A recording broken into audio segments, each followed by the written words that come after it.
যেই সংস্কারগুলো মৌলিক সংস্কারগুলো হওয়া উচিত সেগুলো কিন্তু এখন আমাদের সামনে দৃশ্যমান না।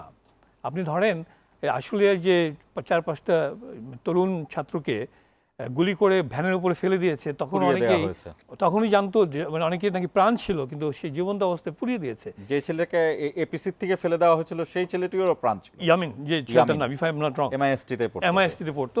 তো এই যে ঘটনাগুলো বাংলাদেশের পুলিশের কিছু সংখ্যক, সবাইকে নয়, কিছু সংখ্যক সদস্য করেছে, এটা হয়েছে কি মানে তারপরেও ওই যেই সরকারের নির্দেশে করেছে সেই সরকারের সমর্থকদের মধ্যে কিন্তু বিন্দুমাত্র অনুশোচনা নেই, বিন্দুমাত্র অনুশোচনা নেই।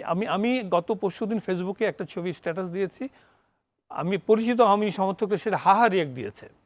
একটা ছেলেকে মেরে ফেলে দিচ্ছে, সেটা আমি দিয়েছি যে দুঃখ করে, হাহা রিয়েক্ট করছে। এটার কারণটা কি জানেন? আমি একটা প্রবাদ বাক্য দিয়ে বলি যে আপনি যদি শিয়ালের কাছে ধর্মশিক্ষা গ্রহণ করেন তাহলে মুরগি চুরি করাটা আপনার কাছে মহান দায়িত্ব বলে মনে হবে, কিংবা হায়নার কাছে যদি ধর্মশিক্ষা গ্রহণ করেন তখন কাউকে ছেড়ে খুঁড়ে খাওয়াটা আপনার কাছে মনে হবে যে একটা মহান দায়িত্ব। সো আমি sorry to say like this, এবং যখন আমি চোখের সামনে ভাসে এই 1,5-2 হাজার তরুণ ছাত্র ছেলে প্রাণ দিয়েছে, তাদের প্রাণ কেড়ে নেওয়া হয়েছে, মানে এটা গণহত্যা। সো এই গণহত্যার সাথে মূলত পুলিশ বাহিনীর কিছু সদস্য একেবারে ওতপ্রোতভাবে জড়িত ছিল, আরও 2-1 নিরাপত্তা বাহিনী জড়িত ছিল, কিন্তু তারা মূল ভূমিকা পালন করেছে। কাজেই সংস্কারের দাবি উঠেছে, পরিবর্তনের দাবি উঠেছে। কিন্তু কথা হচ্ছে কি যে পোশাক পরিবর্তন করে তো আপনি মানসিকতা পরিবর্তন আনতে পারবেন না। আমি দুটো পয়েন্ট একটু শেষ করবো। একটা হলো যে যারা এই ধরনের অপকর্মের সাথে জড়িত ছিল তাদের কয়জনের শাস্তি এই পর্যন্ত দৃশ্যমান হয়েছে? আমার চোখে এখনো পড়েনি যে শাস্তি বিধান হয়েছে। হ্যাঁ, 6 মাস সময় চলে গেছে, আরও হয়তো সময় লাগবে, বা দ্রুততম সময় করা যেত।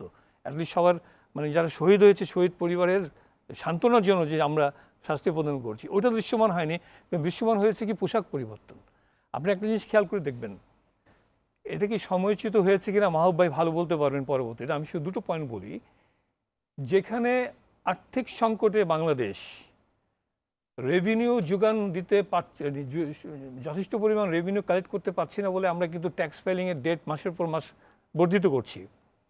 আমরা নিত্যপণ্য দ্রব্যের ওপরে, ওষুধের উপরে ভ্যাট আরোপ করছি। সেখানে আপনি এই নতুন পোশাকটা যে চালু করছেন সংস্কারের নাম দিয়ে, এখানে কত শত কোটি টাকা ইনভলভমেন্ট এই মুহূর্তে আছে। আমি আপনাকে একটা ছোট্ট বলি যে if I am not wrong, Mahbub ভাই কারেক্ট করতে পারবে, একজন পুলিশ সদস্যের জন্য কিন্তু 3 পেয়ার ওয়ার্কিং ড্রেস লাগে। ঠিক আছে, 3 পেয়ার। 2টো সেরিমোনিয়াল ড্রেস লাগে, উইন্টার এবং সামার। উইন্টারের জ্যাকেট লাগে, পুলোভার লাগে, এগুলো তো লাগেই। এখন যে চলতি পোশাকটা আছে, তারা যাদের নাম ইস্যু হয়েছে এদের কিন্তু মেয়াদ উত্তীর্ণ হয়নি, অধিকাংশ। কিছু লজিস্টিক ডিপার্টমেন্ট স্টোরে রয়ে গেছে এখনো। ঠিক আছে।